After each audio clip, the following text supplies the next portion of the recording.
Today is 1498, and this is the year that Italian astrologer William Parran enters the court of Henry VII. So astrologers at this time, it was a profession.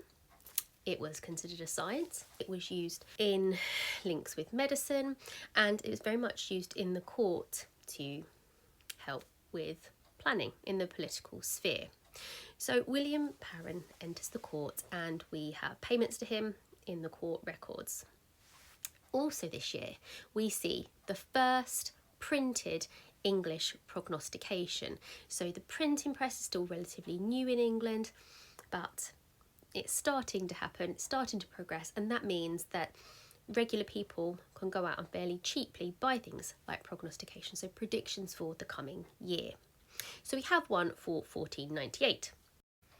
And it's very political, but these guys weren't stupid. They were very cautious. They knew who was paying their bills, and they're going to make them sound favourable, obviously, to the person that they are writing for. So this one contains a lot of flattery for the royal family. It says things like, "My Lord Prince Arthur will continue to flourish this year." It says good things about Henry as well. And it talks about all the troubles that other countries will have. So, for example, it talks about the Holy Roman Emperor, how he's going to have lots of war and lots of sickness in his realm. It also goes on to give weather predictions for the year.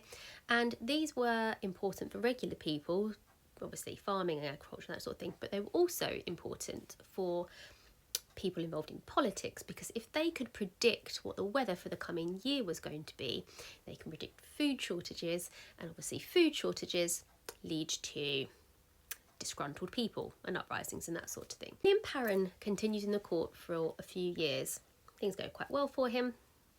He presents Henry with a very famous book, now known as the Book of Astrology, which is in the British Library, I believe. So you can see this is quite a famous image of him here. This is supposedly William Parran presenting this Book of Astrology to Henry. And as you can see, he's surrounded by a variety of people, including an archbishop, which kind of shows the acceptance and appreciation for astrology in the English court at that time. However, in 1503, William Parran predicts that Henry's wife Elizabeth of York will live until she is 80, and she obviously dies later then. We don't know for sure if he was kicked out of court, but we don't hear from him again. So 1498, we have William Parran joins the court. See you tomorrow for 1499.